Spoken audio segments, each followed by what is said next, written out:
नमस्कार मंडळी, कसे आहात सगळे? मजेत आहात ना? आशा करते की सगळेजण मजेत असाल आणि आपापल्या कामामध्ये रममाण असाल. तर मी सुद्धा माझ्या कामामध्ये रममाणच आहे आणि नवीन दिवसाची नवीन सुरुवात झालेली आहे. सगळ्यांना श्री स्वामी समर्थ. आणि मी आज काय दाखवते माहिती आहे का? ते चहा भरलेल्या त्या छान अशा आता वाळलेल्या आहेत आणि हरभरे घेतलेले आहेत, कारण की पावसाळ्यामध्ये ना भाज्या मिळत नसतात ना. तर हे वाळवणीचे पदार्थ किंवा आपले हे कडधान्याचे येतात आपल्याकडे, तर हे गावठी हरभरे, मूग वगैरे हे घेऊन ठेवत असते. वाल पावटे जे म्हणतो आपण ते. तर ते आता घेतलेले आहेत. छान कडक ऊन दिलेला आहे त्यांना आणि त्यासाठी डब्बासुद्धा घासून ठेवलेला आहे. आता ही बरणी आहे, ह्यामध्ये मिरच्या भरून घेणार आहे आणि हा जो डब्बा आहे ह्यामध्ये हरभरे भरून घेणार आहे. हरभऱ्यांसाठी आहे ना बोरिक ॲसिड पावडरचे येते ना, ते लावून ठेवत असते मी, म्हणजे वर्षभर टेन्शन राहत नाही, व्यवस्थित राहतात.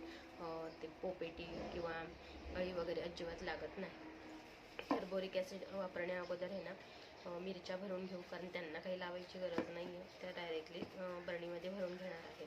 तर त्यांचे झाले का वाळवणीचे पदार्थ? तर ह्या मिरच्या आहेत ना, ह्या भरपूर दाखवते.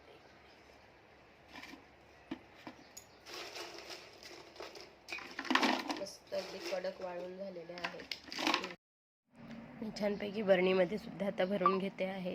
मला तर आहे ना ह्या मिरच्या पावसाळ्यामध्ये आहे ना गरमागरम भाकरीबरोबर तळून छान लागते ही मिरची.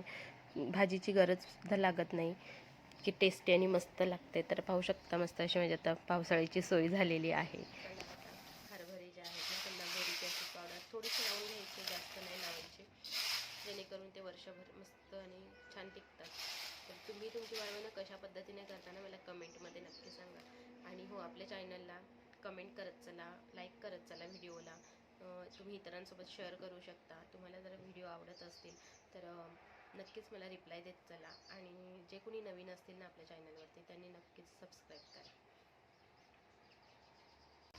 तर ही बघा बोरिक ॲसिड पावडर घेतले, मेडिकलमध्ये सहज उपलब्ध होते. ही मेडिकलमधूनच आणलेली आहे आणि आता थोडीशी टाकून घेतली हरभऱ्यांवरती आणि प्रत्येक अशा दाण्याला व्यवस्थित ती लागली गेली पाहिजे. ह्या काळजीने दोन्ही हाताने रगडून त्यांना लावून घ्यायचे असते. ते फॅन ना माझ्याकडनं चालू राहिला त्यामुळे ती उडते थोडीशी. माझी जुनी आठवण सांगते की आजी आणि आईला मी पाहिलं आहे ना, तर त्या काय करायच्या, ह्या साठवणुकीचे जे कडधान्य असायचे ना त्यांना तांबूस रंगाची माती लावायच्या. ती माती ओलसर करून त्यामध्ये दाणा व्यवस्थित लावून घ्यायच्या आणि उन्हामध्ये सुकून आणि मग माठामध्ये किंवा काचेच्या बॉटलमध्ये भरून ठेवायच्या पूर्वी. तर आता आपल्याला काही ते माती वगैरे मिळत नाही, आणली तरी ती विकतच आणावी लागते. तर चला मंडळी, मस्त अशी माझी सुद्धा वर्षभराची हरभऱ्याची साठवणूक तयार झालेली आहे आणि मूग घ्यायचे बाकी आहेत, ती सुद्धा व्हिडिओ येईलच. तर आता रेसिपी बनवते आहेत, त्याचं पन्नं करायचं आहे आणि उष्णता पण वाढलेली आहे ना खूप. तर म्हटलं चला आज करूयात. तर मला दाखवते रेसिपी. काही नाही, अगदी सोपी असते आणि मस्त असते, शरीराला थंडावा देणारा पदार्थ असतो. 4 कैऱ्या घेतलेल्या आहेत, त्या पाण्यामध्ये भिजत घालून ठेवल्यात. 15 ते 20 मिनटं झालेत आणि खूपच आंबट आहेत या कैऱ्या. पण असू दे, आता पन्न्यामध्ये आपण साखर किंवा गूळ घालणार आहे. कुकरला लावून घेते. आता कापून घेतलेल्या आहेत अशा. लस जे आहे ना तो देठाचा भाग काढून टाकलेला आहे आणि याच्यात घेतलेली आहे. आता मस्त असं 4 ते 5 शिट्ट्या घेते याला. इथे आपल्या कैऱ्यासुद्धा छान शिजून झालेल्या आहेत आणि मला जशा पाहिजेत शिजलेल्या तशाच झालेल्या आहेत, म्हणजे जास्त काही मग व्यवस्थित तिथलं गर वगैरे काढायची गरज लागत नाही. आता हे बघा पूर्णपणे ते निसकटलेले आहेत. तर इथे 1 वाटी मोठी अशी साखर घेतलेली आहे, कारण की कैऱ्या खूप आंबट होत्या, मी अगोदर पण म्हटलं आहे. तर थोडीशी साखर ठेवून दिली, म्हटलं बघू अगोदर किती लागते तशी. तर मला 1.25 वाटी पूर्ण साखर लागली आहे 4 कैऱ्यांसाठी.